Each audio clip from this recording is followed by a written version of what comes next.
নমস্কার বন্ধুরা, মন্টির রান্নাঘর চ্যানেলে তোমাদের স্বাগত জানাচ্ছি।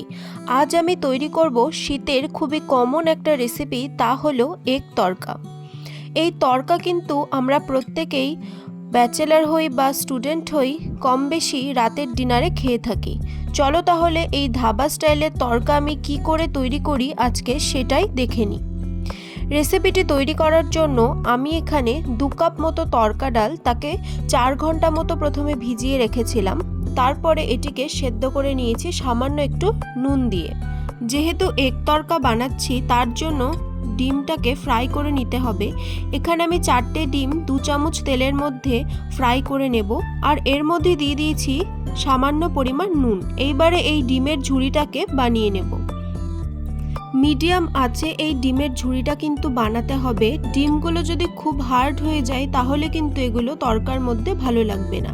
এইবারে এই একই কড়াইয়ের মধ্যে 3 টেবিলস্পুন মতো সাদা তেল গরম করে এর মধ্যে দিয়ে দেব 3 টেবিলস্পুন মতো রসুন।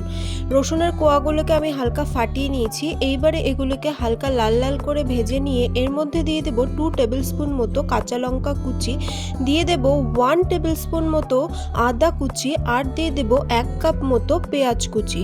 এইবারে দিয়ে দেব একটা মিডিয়াম সাইজের টমেটো কুচি, আর দেব হাফ টিস্পুন মতো নুন। এইবারে এই সবগুলো উপকরণকে খুব ভালোভাবে মিশিয়ে নিব এবং এই উপকরণগুলোকে হালকা লাল লাল করে ভেজে নিতে হবে। দেখো সবগুলো উপকরণ কিন্তু লাল লাল করে ভাজা হয়ে গেছে। এইবারে এর মধ্যে দেব 1 টেবিলস্পুন মতো আদা ও লঙ্কা বাটা, আর দেব 1 টেবিলস্পুন মতো জিরে বাটা। এইবারে দিয়ে দেব হাফ কাপ মতো জল, আর দেব হাফ টিস্পুন মতো হলুদ গুঁড়ো। এইবারে এই সবগুলো উপকরণকে আরও একবার খুব ভালোভাবে মিশিয়ে নেব এবং এটিকে খুব ভালোভাবে কষিয়ে নেব যতক্ষণ পর্যন্ত না এর থেকে তেল ছেড়ে আসছে। দেখো মশলাটি থেকে কিন্তু খুব সুন্দরভাবে তেল ছেড়ে এসেছে। এইবারে আমি এর মধ্যে দিয়ে দেব সেদ্ধ করে রাখা তড়কা ডালটি। এই তড়কা ডালটি দিয়ে এই মশলাটির সাথে খুব ভালোভাবে মিশিয়ে নিতে হবে। ভালোভাবে কিন্তু মেশাতে হবে যাতে এই মশলাটি সমস্ত ডালটির সাথে ভালোভাবে মিশে যায়। দেখো মশলাটি কিন্তু খুব ভালোভাবে মেশানো হয়ে গেছে। এইবারে এর মধ্যে দিয়ে দেব 3 কাপ মতো জল।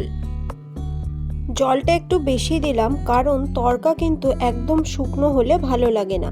জলটি দেওয়ার পর তড়কাটির সাথে এই জলটিকে খুব ভালোভাবে মিশিয়ে নিতে হবে যাতে দানা দানা অংশ না থাকে। এইবারে এর মধ্যে দিয়ে দেব স্বাদ অনুযায়ী নুন, দিয়ে দেব 2 টেবিলস্পুন মতো তড়কা মশলা। এইটা কিন্তু মাস্ট উপকরণ, এটা কিন্তু দিতেই হবে। এইবারে দিয়ে দেব 1 টেবিলস্পুন মতো ব্ল্যাক পেপার। এইবারে এই সবগুলো উপকরণকে খুব ভালোভাবে আরও একবার মিশিয়ে নিতে হবে যাতে মশলাটি ভালোভাবে পুরো তরকাটির সাথে মিশে যায়। দেখো মশলাটিকে খুব ভালোভাবে মিশিয়ে নেওয়ার পর এর মধ্যে দিয়ে দেবো হাফ কাপ মতো কুচনো ধনেপাতা, আর দিয়ে দেবো ভেজে রাখা সেই ডিমের ঝুড়িটিকে। এইবারে এই ডিমের ঝুড়িটি আর ধনেপাতার সাথে তরকাটিকে আরও একবার খুব ভালোভাবে মিশিয়ে নিতে হবে। তরকাটি কিন্তু রেডি। সবশেষে এর মধ্যে দিয়ে দেব 1 টেবিলস্পুন মতো গরম মশলা গুঁড়ো, আর দেব 1 টেবিলস্পুন মতো ঘি। এইবারে ভালোভাবে আরও একবার মিশিয়ে নিলেই কিন্তু এই তরকাটি একদম রেডি।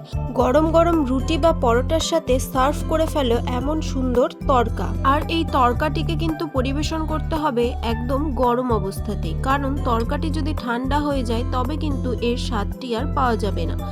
তাহলে বন্ধুরা, আমার এই রেসিপিটি যদি তোমাদের ভালো লাগে অবশ্যই ভিডিওটি লাইক করবে, শেয়ার করবে এবং চ্যানেলটিকে সাবস্ক্রাইব করে পাশে থাকবে।